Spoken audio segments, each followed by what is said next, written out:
Hola, estimados estudiantes. El día de hoy vamos a ver el curso de Ciencias Sociales. Vamos a entrar a un nuevo tema, el cual es las reformas borbónicas. Antes de continuar con la clase, debes tener en cuenta las siguientes recomendaciones. Para no dilatar mucho tiempo, ponle pausa al video y léelo atentamente y luego dale play. Continuemos entonces. Vamos a ver qué son las reformas borbónicas y qué efecto van a tener acá en lo que es América y qué es lo que cuáles van a ser las consecuencias de aplicar estas reformas. Presta atención al video. Ajustense los cinturones que se nos viene un gran paseo por todo el siglo XVIII. Pasados varios años de la llegada de los españoles a América, el imperio español ya no tenía el mismo poder que antes y estaba perdiendo el control sobre sus colonias. Estas estaban más organizadas y ya no necesitaban tanto de España. Además, las riquezas que se extraían de América no eran lo que solían ser.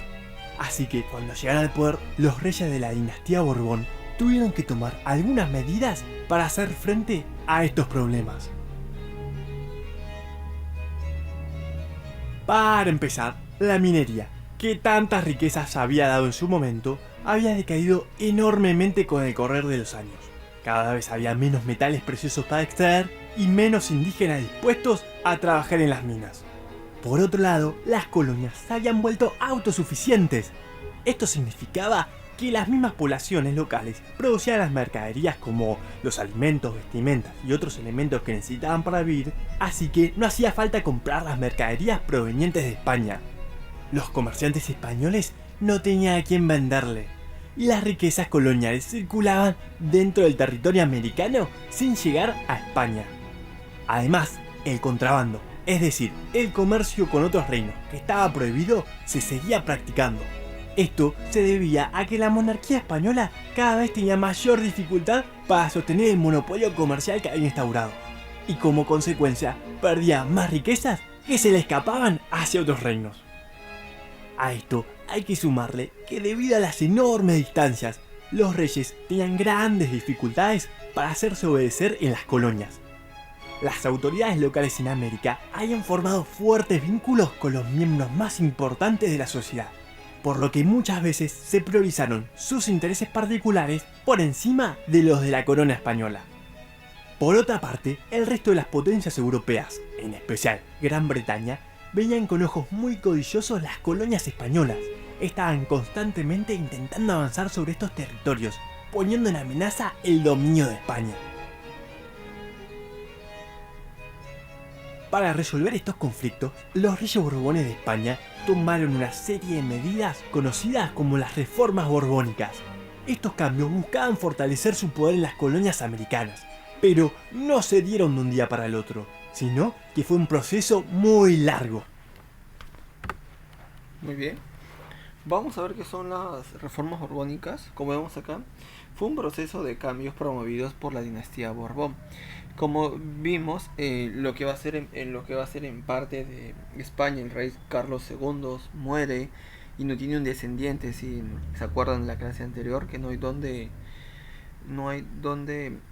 hay quien entregarle el trono. Por lo tanto, él decide darle a su nieto sobrino, que va a tener ascendencia francesa, ¿no? Y Luis XIV, perdón, de Francia, si se acuerdan, él va a proponer a su nieto para que gobierne, ¿no? Y mucha gente se va a oponer, ¿no? Porque tiene miedo que España sea gobernado por un francés va a generar un conflicto y estos dos reinos pudieran aliarse y formar uno más grande, ¿no? Por lo cual habrá una guerra de sucesión, ¿no? Recapitulando. Por lo tanto, va a ser un proceso de cambio promovido por la dinastía Borbón para reestructurar el imperio español en función de los avances del capitalismo, ¿no? Vemos que el objetivo era lograr la explotación de los recursos de las colonias, o sea que todo lo que va a ser América, ¿no? Desde Perú y hasta llegar hasta México. Pese a la gran cantidad de colonias que poseía, España, bueno, su economía estaba estancada, no estaba avanzando más, no podía despegarse un poquito más. Ya a mediados del siglo XVIII, Inglaterra se producía un desarrollo económico que luego va a ser llamado como la Revolución Industrial. Por lo tanto, España, que ya estaba estaba bajo dominio ya de un francés, un Borbón, va a tomar ciertas medidas para que genere un poco más de ingresos, ¿no? A lo cual va a proponer las reformas borbónicas para poder extraer un poco más dinero, ¿no? Pero vamos a ver algunos antecedentes para ir recordando. Muy bien, como vimos, ¿no? El último rey de España, un Habsburgo, Carlos II, murió y no vio un heredero, ¿no? Pero sí tenía un sobrino, ¿no? Un sobrino nieto que va a ser de la dinastía Borbón, va a ser de ascendencia francesa, ¿no? El que, bueno, él va a ser quien va a asumir el poder en España.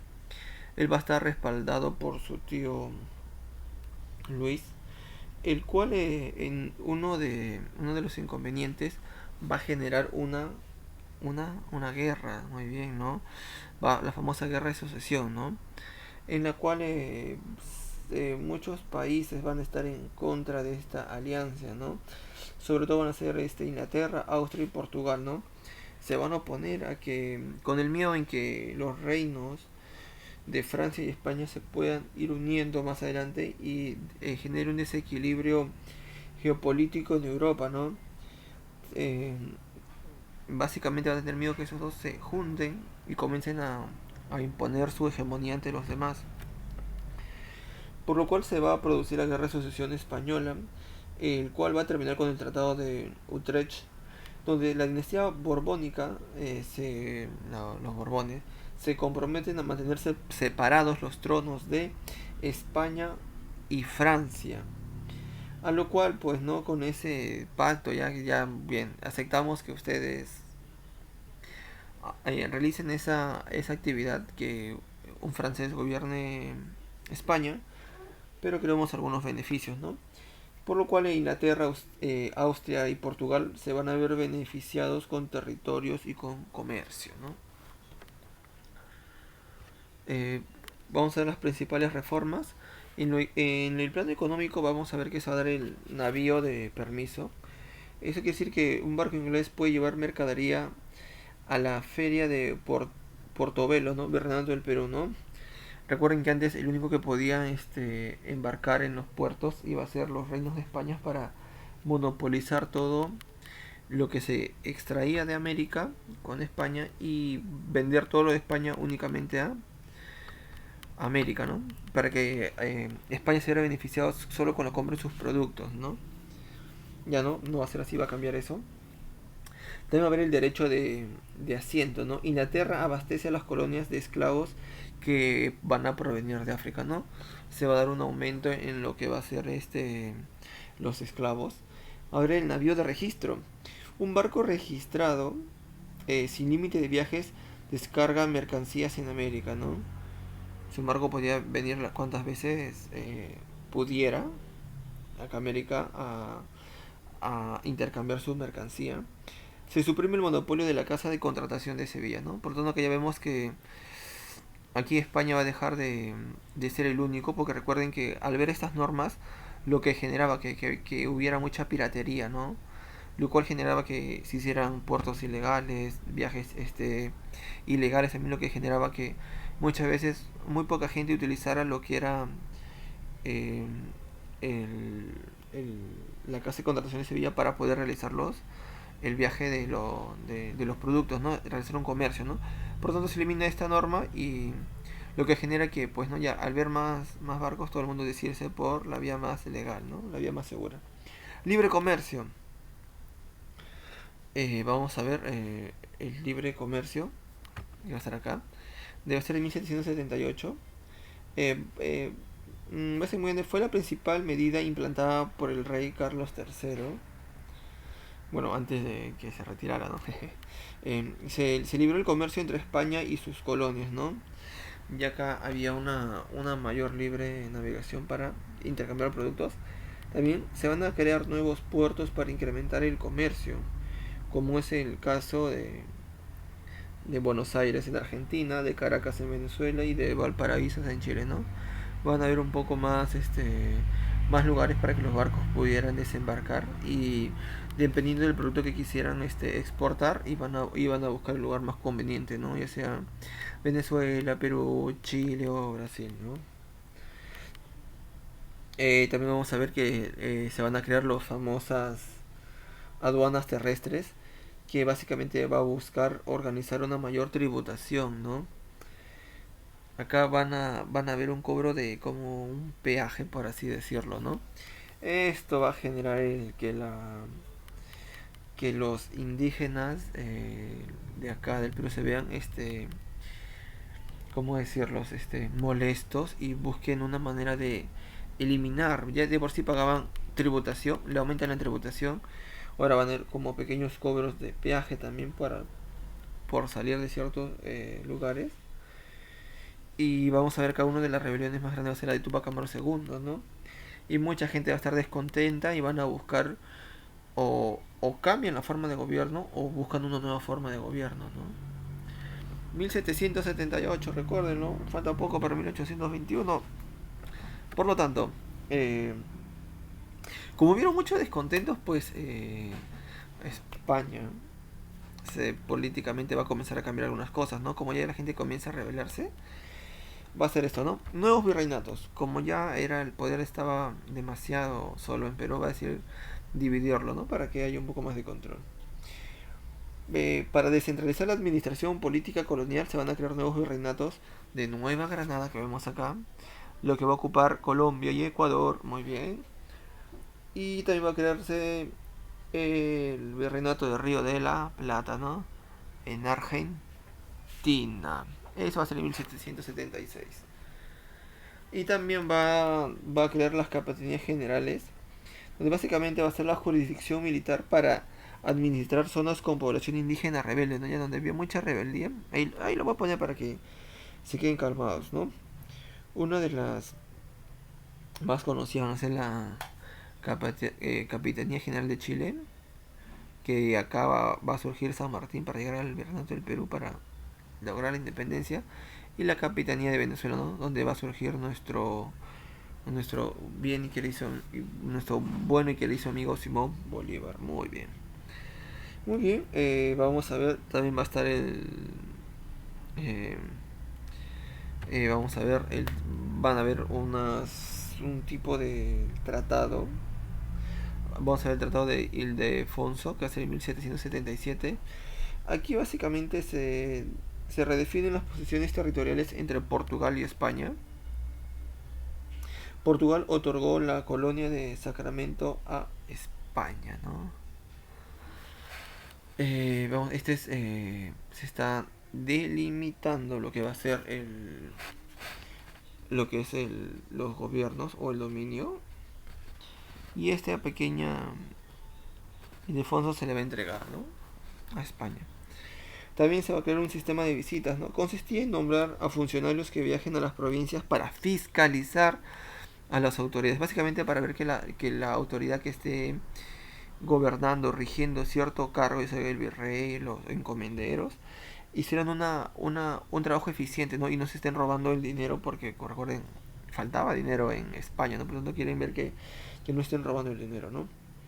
Para fiscalizar las autoridades virreinales y evitar la corrupción. Muy bien.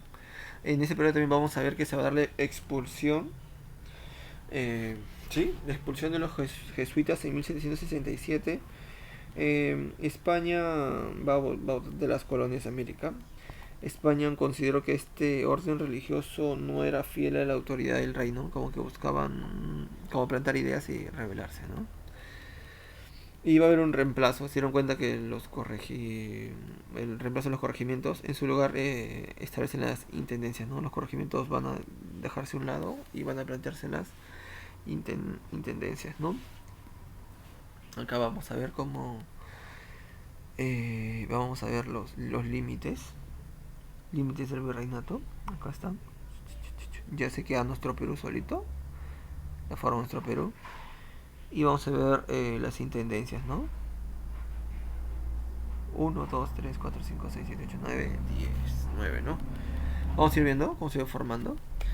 Y partiendo de todos esos ¿cómo decirlo, no? Esas normas establecidas, va a haber rebeliones durante el siglo XVIII, ¿no?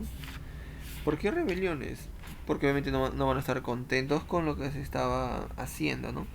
Por lo tanto, estas rebeliones van a ser movimientos de resistencia anticolonial promovida por la clase indígena como respuesta a la presión del tributo. Recuerden que el tributo era básicamente importantísimo para que se pudiera, para que la corona pudiera obtener dinero, ¿no?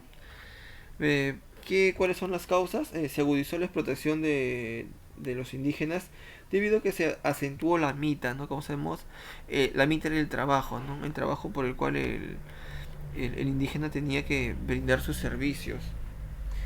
También por la legalización de los repartimientos mercantiles, se incrementaron las alcabalas, se crearon aduanas internas, ¿no? Ya comenzaron a crear muchas formas para que quitarle el dinero al indígena, ¿no? Incremento de alcabalas, aduanas internas, o sea, ya si quieres ir de un lugar a otro, por ejemplo, te cobran cierta cantidad para pasar de una intendencia a otra, ¿no? Por tanto, no lo veían, ¿no?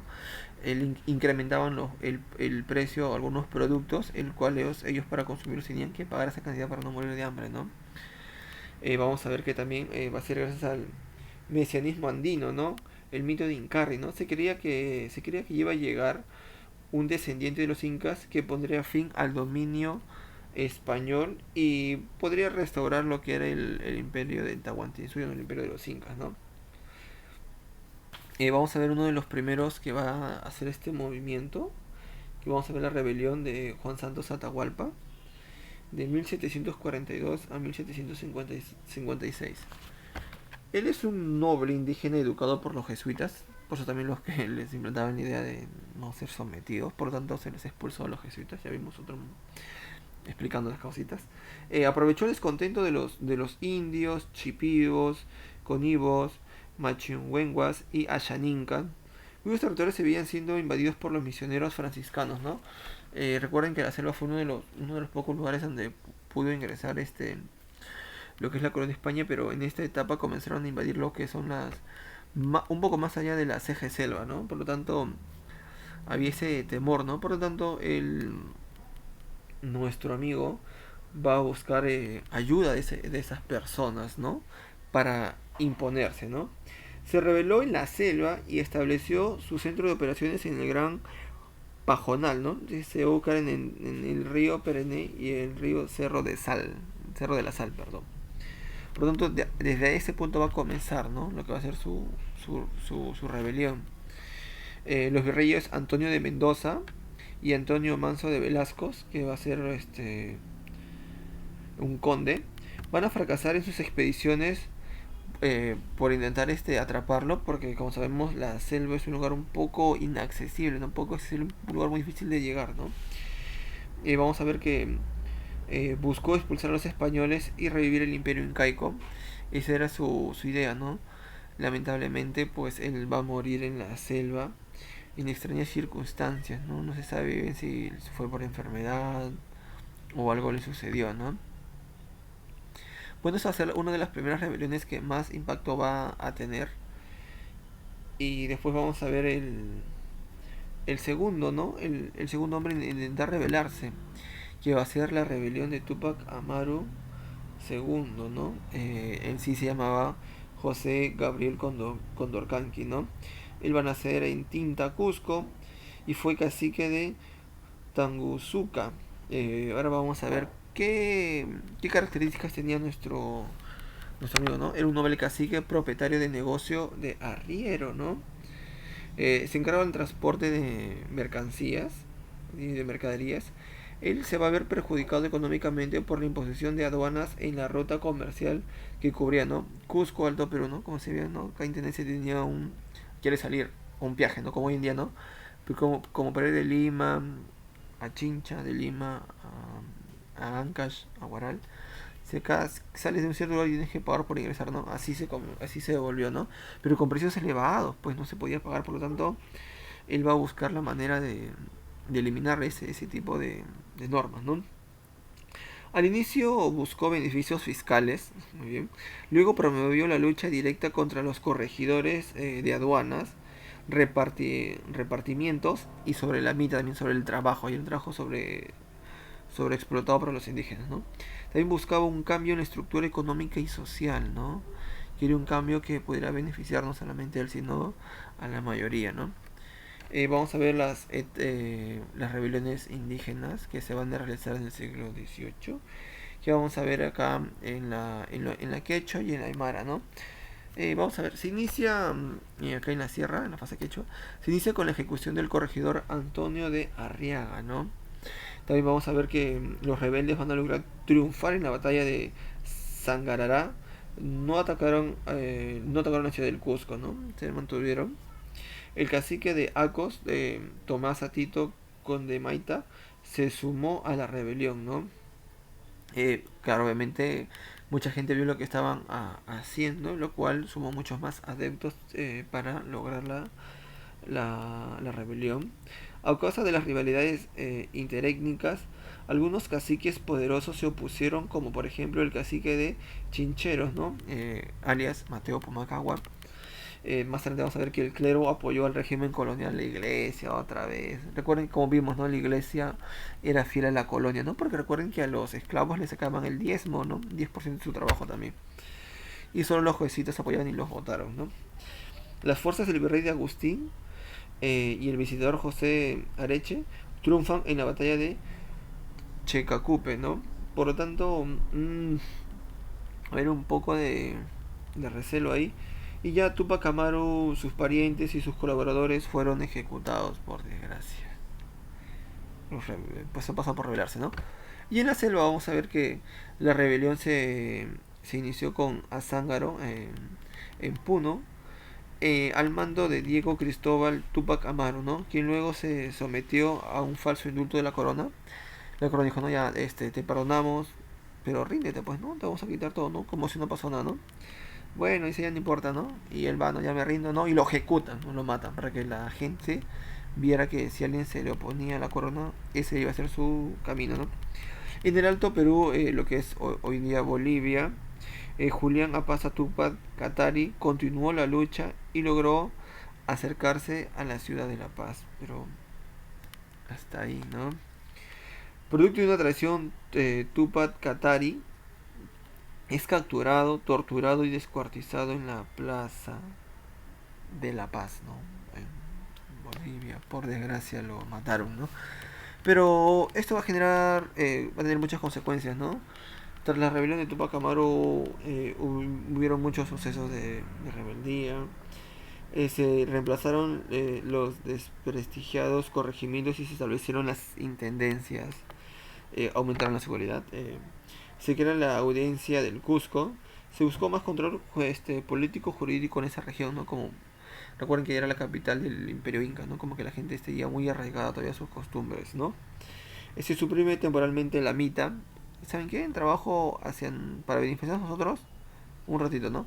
Esperaron que se calmaran las aguas, por así decirlo, que los indígenas volvieran a estar totalmente sometidos, ¿no? Se produce la abolición de los repartos mercantiles, ¿no? Como vemos, Tupac Amaru fue un hombre que le costó mucho no morir. No recuerden que 4 caballos lo jalaron, no pudieron matarlo, pero lo descuartizaron en su cuerpo. Cada parte de su cuerpo que fue descuartizado, por así decirlo. La pierna en la entrada de una ciudad, el pecho en otro, la cabeza, un brazo, ¿no? Para que nadie siguiera el mismo ejemplo, ¿no? Pero gracias a estos cambios mucha gente va a quedar con una idea, ¿no? Esto tiene que cambiar, ¿no? Y más adelante vamos a ver qué es lo que va a ir formando. Para terminar, estás atentos. Para aumentar la cantidad de riquezas que venían de América, los Borbones consideraron que España debía convertirse en un centro de productos manufacturados para abastecer a las colonias americanas, mientras que éstas debían producir alimentos y materias primas para que los españoles pudieran fabricar sus productos elaborados. En este sentido, se buscaba crear economías complementarias. De esta forma, las regiones coloniales dejaban de ser autosuficientes y volvían a depender de España. También se eliminó el sistema de flotas mercantes protegidas por galeones, que tenía la particularidad de ser extremadamente lento. Por lo tanto, cualquier navío español podía comerciar con América. El problema era que los barcos particulares debían navegar los inmensos mares y afrontar las peligrosas rutas comerciales solitos. Otra medida importante que se hizo para promover el comercio fue la habilitación de nuevos puertos para comerciar entre ambos continentes. De esta forma, muchos pueblos no quedaban tan excluidos de las rutas comerciales. Pero también se crearon nuevas aduanas, cuya función era controlar la actividad comercial y cobrar los impuestos. Otra gran reforma que realizaron los Borbones fue la fragmentación del territorio. Se dividieron los virreinatos de Nueva España y del Perú, dando origen a dos nuevos, el virreinato de Nueva Granada y el del Río de la Plata. Al dividir el territorio, la corona se aseguraba que las autoridades locales no tuvieran que controlar extensiones tan grandes. De esta forma pretendían resolver el caos que existía en las colonias. También se crearon intendencias con el objetivo de limitar el poder de los cabildos, que estaban en manos de las clases poderosas locales. Los intendentes eran funcionarios peninsulares nombrados directamente por el rey, por lo tanto, más obedientes a sus órdenes. Los Borbones también se dieron cuenta que debían mejorar las defensas de los territorios coloniales, ya que había habido varios casos de avances de Gran Bretaña y Portugal. Para lograrlo, lo primero que hicieron fue aplicar un sistema de defensa total, lo que significaba que además de algunos puntos estratégicos, todas las zonas fronterizas debían estar custodiadas con fuertes. También se amplió el sistema de milicias. Las milicias estaban conformadas por vecinos de las ciudades que se ofrecían de forma voluntaria para defender a su pueblo. Los milicianos no tenían el mismo entrenamiento que los soldados del ejército, pero no por eso eran menos valientes. Con el tiempo, las milicias fueron incorporando otros grupos. Además de los voluntarios, se implementó el reclutamiento de vagos y la regla de que un quinto de los jóvenes de diferentes poblados debía ser designado para recibir instrucción militar. Pero las colonias españolas no era lo único que estaban cambiando en aquella época. En el próximo capítulo veremos qué otro... Para terminar, vamos a reforzar lo aprendido. Vamos a ir a la página 26. Vamos a hacer la actividad número 4 y la actividad número 5. Eso sería todo, estimados estudiantes.